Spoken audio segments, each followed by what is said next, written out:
Terima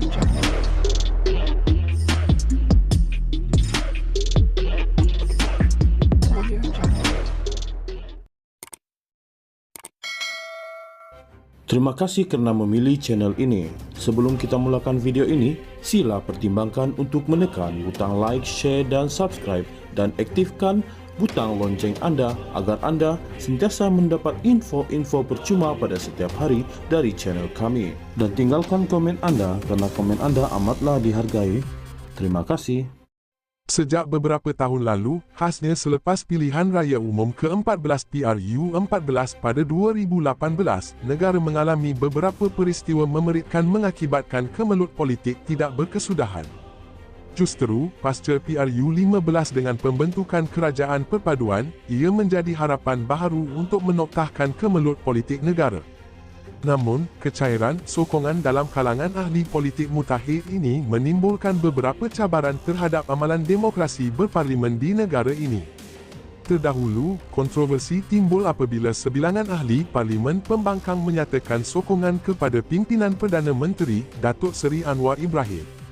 Tindakan mereka menimbulkan perdebatan sama ada bertentangan dengan mekanisme kawalan aktiviti lompat parti diwujudkan dalam perlembagaan atau sebaliknya. Terkini, timbul pula desas-desus mengenai langkah Dubai dan cabaran Perdana Menteri supaya pembangkang mengemukakan usul tidak percaya di Dewan Rakyat. Walaupun kedua-duanya reaksi politik berlainan, ia mampu memberikan kesan besar terhadap negara, apatah lagi mandat pemerintahan sudah diberikan rakyat menerusi pilihan raya. Namun, ada pihak berpendapat usul undi tidak percaya adalah langkah demokratik positif untuk menguji keabsahan sokongan terhadap Perdana Menteri. Kedua-dua pendapat ini sedikit sebanyak menuntut kita untuk memahami lebih mendalam apakah dimaksudkan dengan undi tidak percaya serta kesannya terhadap institusi pemerintahan negara dan Perdana Menteri.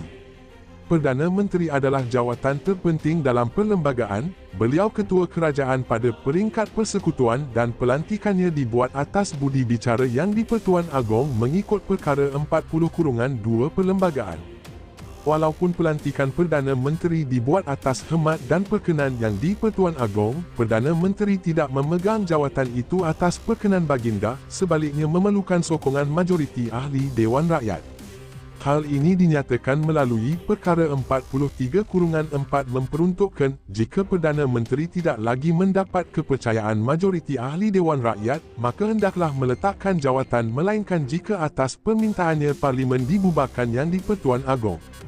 Oleh demikian, Yang di-Pertuan Agong boleh memecat seseorang Perdana Menteri jika terbukti dirinya hilang sokongan secara sah sekiranya enggan meletakkan jawatannya. Secara mudah kedudukan Perdana Menteri tidak boleh diganggu-gugat tanpa usul tidak percaya.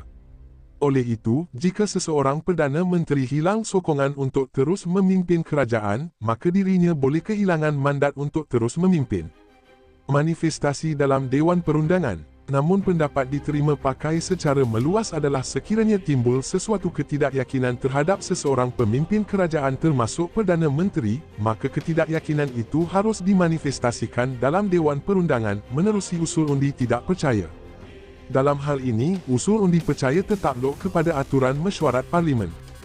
Peraturan mesyuarat menuntut urusan kerajaan perlu didahulukan berbanding urusan lain. Namun, ia boleh diubah jika dicadangkan seorang menteri.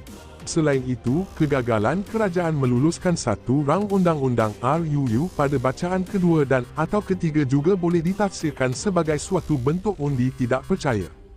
Seterusnya, undi tidak percaya juga boleh dimanifestasikan sekiranya kerajaan gagal melaksana sesuatu dasar penting.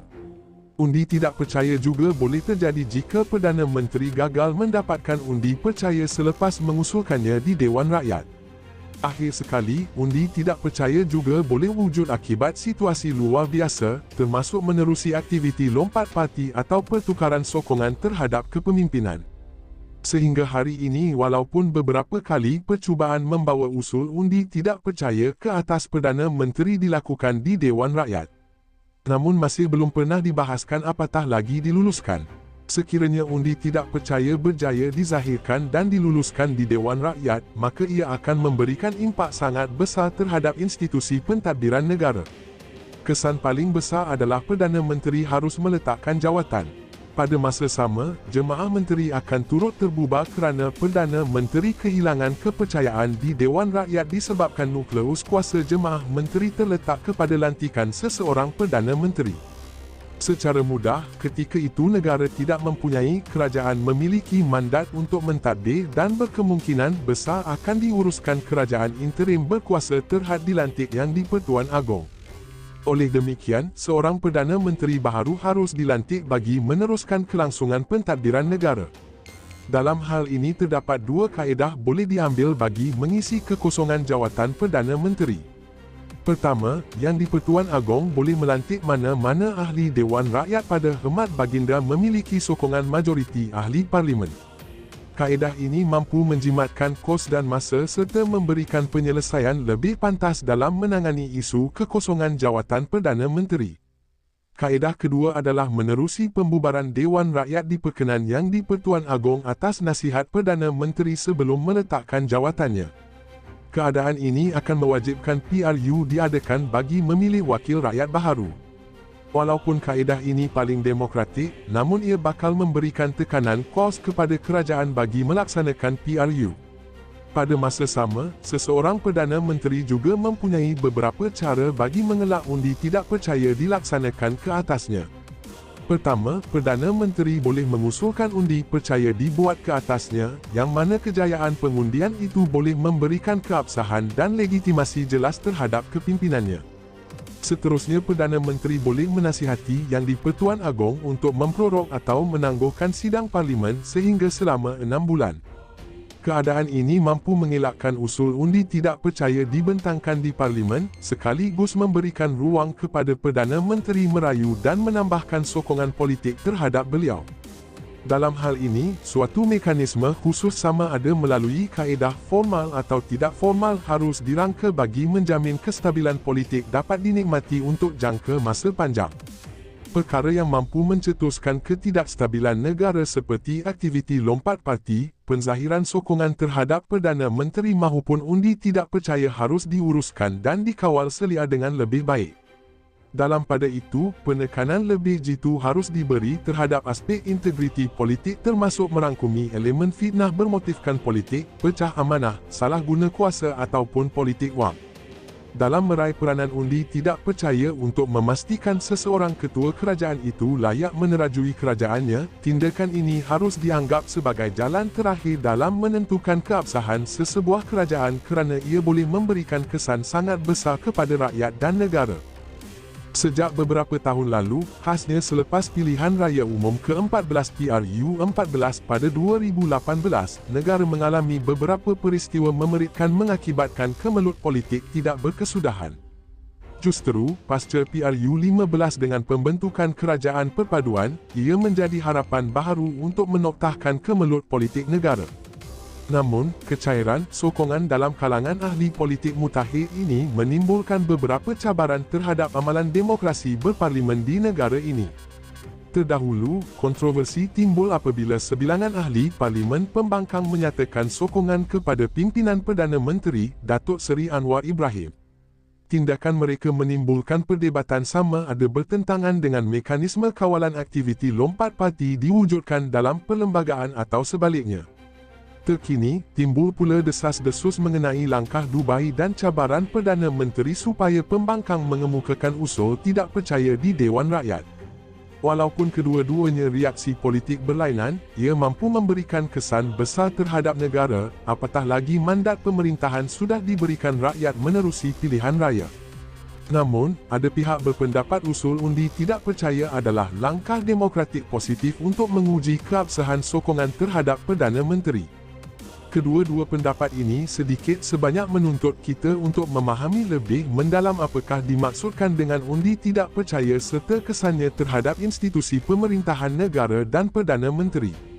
Perdana Menteri adalah jawatan terpenting dalam perlembagaan, beliau ketua kerajaan pada peringkat persekutuan dan pelantikannya dibuat atas budi bicara yang di-Pertuan Agong mengikut perkara 40-2 perlembagaan. Walaupun pelantikan Perdana Menteri dibuat atas khidmat dan perkenan yang di-Pertuan Agong, Perdana Menteri tidak memegang jawatan itu atas perkenan baginda, sebaliknya memerlukan sokongan majoriti ahli Dewan Rakyat. Hal ini dinyatakan melalui Perkara 43/4 memperuntukkan, jika Perdana Menteri tidak lagi mendapat kepercayaan majoriti ahli Dewan Rakyat, maka hendaklah meletakkan jawatan melainkan jika atas permintaannya Parlimen dibubarkan Yang di-Pertuan Agong. Oleh demikian, Yang di-Pertuan Agong boleh memecat seseorang Perdana Menteri jika terbukti dirinya hilang sokongan secara sah sekiranya enggan meletakkan jawatannya. Secara mudah, kedudukan Perdana Menteri tidak boleh diganggu gugat tanpa usul tidak percaya. Oleh itu, jika seseorang Perdana Menteri hilang sokongan untuk terus memimpin kerajaan, maka dirinya boleh kehilangan mandat untuk terus memimpin. Manifestasi dalam Dewan Perundangan. Namun pendapat diterima pakai secara meluas adalah sekiranya timbul sesuatu ketidakyakinan terhadap seseorang pemimpin kerajaan termasuk Perdana Menteri, maka ketidakyakinan itu harus dimanifestasikan dalam Dewan Perundangan menerusi usul undi tidak percaya. Dalam hal ini, usul undi percaya tertakluk kepada aturan mesyuarat Parlimen. Peraturan mesyuarat menuntut urusan kerajaan perlu didahulukan berbanding urusan lain. Namun, ia boleh diubah jika dicadangkan seorang menteri. Selain itu, kegagalan kerajaan meluluskan satu rang undang-undang RUU pada bacaan kedua dan atau ketiga juga boleh ditafsirkan sebagai suatu bentuk undi tidak percaya. Seterusnya, undi tidak percaya juga boleh dimanifestasikan sekiranya kerajaan gagal melaksana sesuatu dasar penting.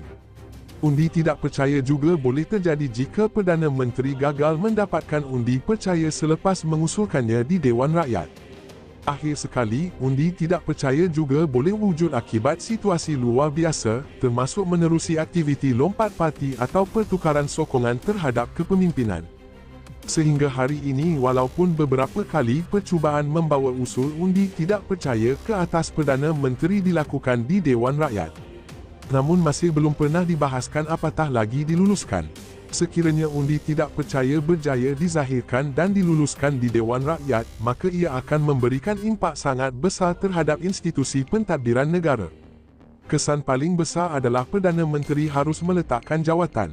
Pada masa sama, jemaah menteri akan turut terbubar kerana Perdana Menteri kehilangan kepercayaan di Dewan Rakyat disebabkan nukleus kuasa jemaah menteri terletak kepada lantikan seseorang Perdana Menteri. Secara mudah, ketika itu negara tidak mempunyai kerajaan memiliki mandat untuk mentadbir dan berkemungkinan besar akan diuruskan kerajaan interim berkuasa terhad dilantik Yang di-Pertuan Agong. Oleh demikian, seorang Perdana Menteri baharu harus dilantik bagi meneruskan kelangsungan pentadbiran negara. Dalam hal ini terdapat dua kaedah boleh diambil bagi mengisi kekosongan jawatan Perdana Menteri. Pertama, Yang di-Pertuan Agong boleh melantik mana-mana ahli Dewan Rakyat pada khidmat baginda memiliki sokongan majoriti ahli Parlimen. Kaedah ini mampu menjimatkan kos dan masa serta memberikan penyelesaian lebih pantas dalam menangani isu kekosongan jawatan Perdana Menteri. Kaedah kedua adalah menerusi pembubaran Dewan Rakyat diperkenan Yang di-Pertuan Agong atas nasihat Perdana Menteri sebelum meletakkan jawatannya. Keadaan ini akan mewajibkan PRU diadakan bagi memilih wakil rakyat baharu. Walaupun kaedah ini paling demokratik, namun ia bakal memberikan tekanan kos kepada kerajaan bagi melaksanakan PRU. Pada masa sama, seseorang Perdana Menteri juga mempunyai beberapa cara bagi mengelak undi tidak percaya dilaksanakan ke atasnya. Pertama, Perdana Menteri boleh mengusulkan undi percaya dibuat ke atasnya, yang mana kejayaan pengundian itu boleh memberikan keabsahan dan legitimasi jelas terhadap kepimpinannya. Seterusnya, Perdana Menteri boleh menasihati Yang di-Pertuan Agong untuk memprorok atau menangguhkan sidang Parlimen sehingga selama 6 bulan. Keadaan ini mampu mengelakkan usul undi tidak percaya dibentangkan di Parlimen, sekaligus memberikan ruang kepada Perdana Menteri merayu dan menambahkan sokongan politik terhadap beliau. Dalam hal ini, suatu mekanisme khusus sama ada melalui kaedah formal atau tidak formal harus dirangka bagi menjamin kestabilan politik dapat dinikmati untuk jangka masa panjang. Perkara yang mampu mencetuskan ketidakstabilan negara seperti aktiviti lompat parti, penzahiran sokongan terhadap Perdana Menteri mahupun undi tidak percaya harus diuruskan dan dikawal selia dengan lebih baik. Dalam pada itu, penekanan lebih jitu harus diberi terhadap aspek integriti politik termasuk merangkumi elemen fitnah bermotifkan politik, pecah amanah, salah guna kuasa ataupun politik wang. dalam meraih peranan undi tidak percaya untuk memastikan seseorang ketua kerajaan itu layak menerajui kerajaannya, tindakan ini harus dianggap sebagai jalan terakhir dalam menentukan keabsahan sesebuah kerajaan kerana ia boleh memberikan kesan sangat besar kepada rakyat dan negara.